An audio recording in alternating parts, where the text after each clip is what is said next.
आज हम बात करते हैं भारत की अंतरिक्ष गाथा की।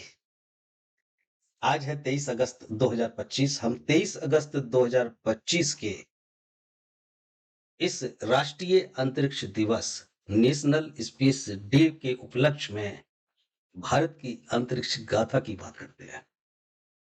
भारत ने कैसे वो पहले आर्यभट्ट से लेकर के गगन में झंडे अब तक जो भी कुछ गाड़े हैं और आगे कैसे क्या-क्या भारत के प्रोजेक्ट हैं, किस तरह से भारत आगे चलता जा रहा है, कौन-कौन से वर्ष में भारत ने क्या-क्या अचीव किया अंतरिक्ष के मामले में, ये सब इस वीडियो में हम जानेंगे।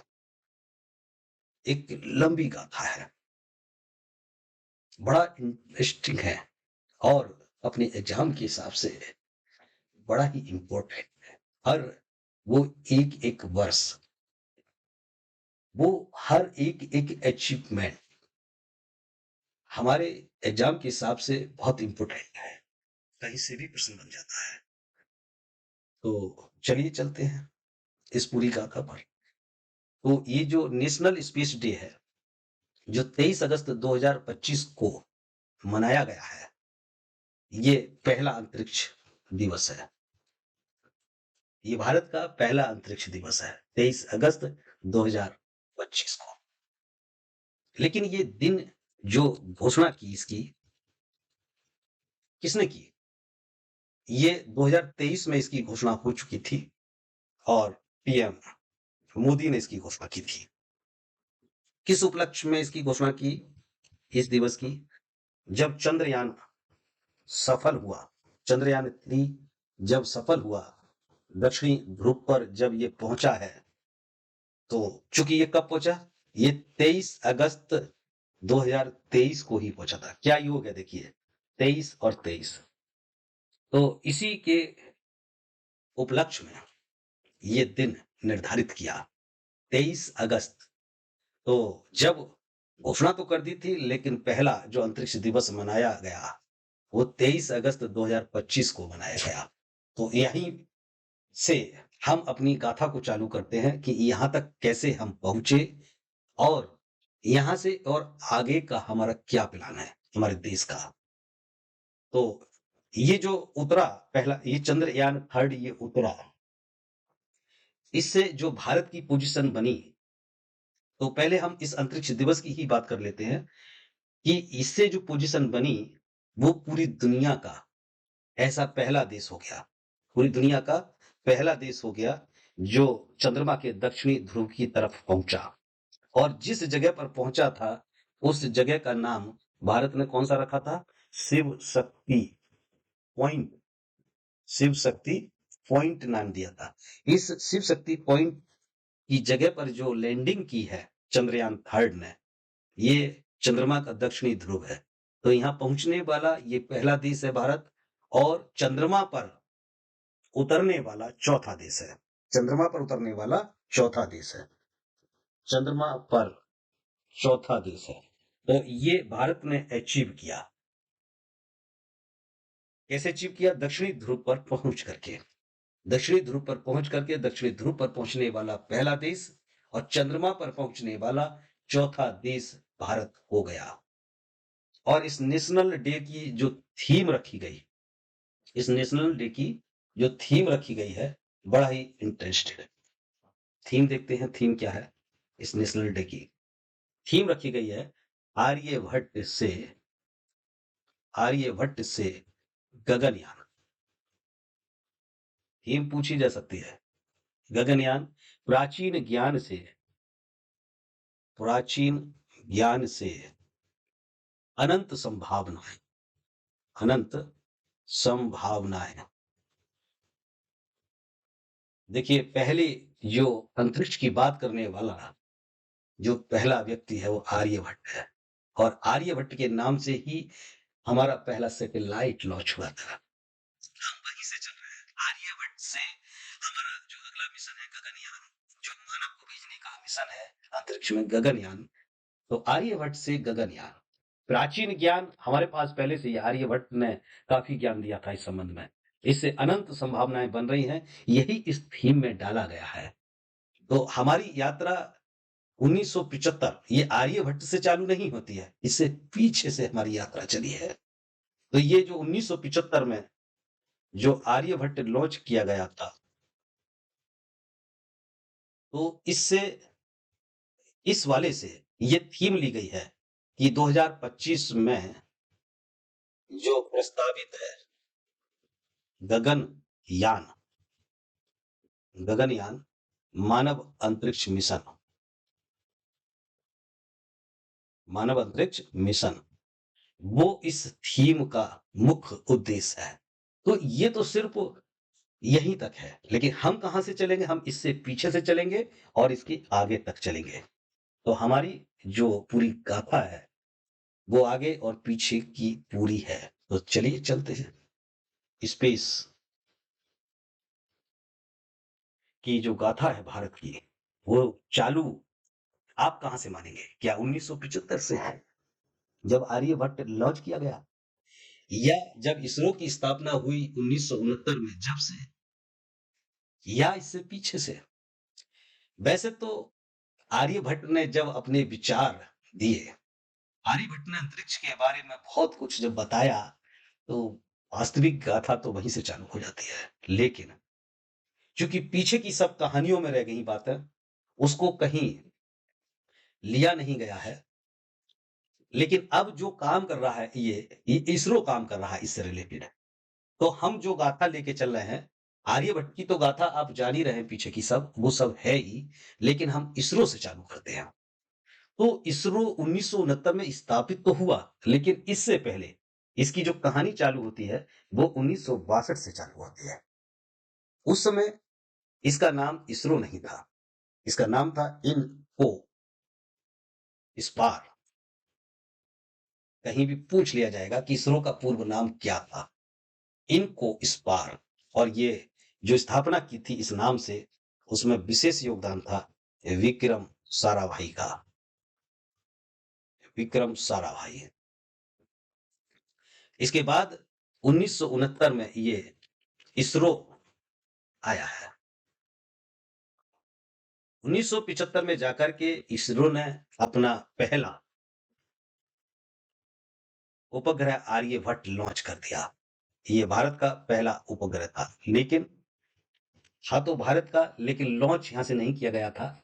ये लॉन्च किया गया था यूएसएसआर, पूर्व सोवियत संघ, पूर्व सोवियत संघ के लॉन्चिंग पैड से किया गया था। इसके सहयोग से माना जाता। लेकिन अब कर तो दिया, इसके बाद भारत को तो अपना स्वदेशी बनाना था ना, तो अपना स्वदेशी बना करके लॉन्च कर दिया रोहिणी 1980 में। ये पूरी तरह से स्वदेशी उपग्रह था, यानी पहला उपग्रह, पहला सैटेलाइट आर्यभट्ट और पहला स्वदेशी सैटेलाइट रोहिणी। और फिर उसके बाद 1984 में राकेश शर्मा का अंतरिक्ष में जाना संभव हुआ। अंतरिक्ष में पहला भारतीय अंतरिक्ष में 1984 में राकेश शर्मा जा चुके थे। ये नाम आज बड़ा हाइट सा हो गया है, लेकिन बड़ा इंपोर्टेंट नाम है इस गाथा में, राकेश शर्मा। जो राकेश शर्मा गए थे, वही चीज हमारे अब इस वाले मिशन में है कि सिर्फ अंतरिक्ष यात्री ही नहीं जाए, एक आम जन भी अंतरिक्ष में जा सके, अंतरिक्ष की यात्रा कर सके। ये मिशन है अब। तो ये 1984 में संभव हो गया था। और 1990 में इनसैट नाम से इंडियन सैटेलाइट, इनसैट मतलब इंडियन सैटेलाइट सीरीज लॉन्च कर दी गई। लगातार एक से एक नई उपलब्धि के साथ इनसैट की सीरीज लॉन्च होती रही।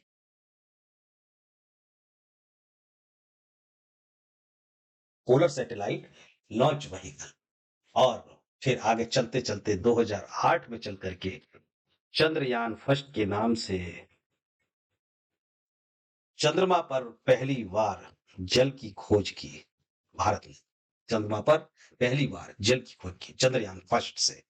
पूछ लेगा कहीं भी चंद्रयान फर्स्ट किस वर्ष लॉन्च किया गया था। और 2013 में मंगलयान मंगलयान लॉन्च किया गया और ये मार्स, इसको मिशन को नाम दिया गया मार्स ऑर्बिटर मिशन। और ये मार्स ऑर्बिटर मिशन की पहली कोशिश पूरी तरह से सफल रही, पूरी तरह सफल रही। 2017 आते आते भारत ने पीएसएलवी के माध्यम से, पीएसएलवी का भी C-37 वर्जन, एडवांस वर्जन ने एक साथ 104 सैटेलाइट, एक साथ 104 सैटेलाइट लॉन्च करके एक वर्ल्ड रिकॉर्ड बना दिया, विश्व रिकॉर्ड कायम किया। इतने ज्यादा सैटेलाइट एक साथ लॉन्च करने का रिकॉर्ड भारत के पास है, इसरो के पास है। हमें गर्व है इस बात का। एक साथ 104 सैटेलाइट लॉन्च करके वर्ल्ड रिकॉर्ड भारत ने किस पोलर सैटेलाइट व्हीकल से किया, पूछ लेगा। पीएसएलवी C-37 से किया। कब किया, ये पूछ लिया जाएगा कहीं भी। नेक्स्ट चलते हैं। 2019 में आकर के चंद्रयान सेकंड लॉन्च किया गया, सेकंड ऑर्बिटर लॉन्च किया गया, जो आज भी लगातार सिग्नल भारत को दे रहा है। 2022 में चल करके छोटे उपग्रहों के लिए, छोटे सैटेलाइट भेजने के लिए एक छोटा लॉन्च व्हीकल SSLV लॉन्च कर दिया गया। छोटे छोटे सैटेलाइट भेजने लगा भारत। और 2023 आते आते चंद्रयान 3 लॉन्च किया गया, चंद्रयान 3 लॉन्च किया गया। चंद्रयान 3 लॉन्च जो किया गया, चंद्रयान 3 के बारे में अभी हमने काफी कुछ बात की, तो वही सब आंकड़े इसमें रखिएगा चंद्रयान 3 में। और इसके संबंध में पूरा चंद्रयान 3 का एक अलग भी बना लिया जाएगा। और इसी साल एक और आदित्य आदित्य L1 नाम से सूर्य के अध्ययन के लिए, सूर्य के अध्ययन के लिए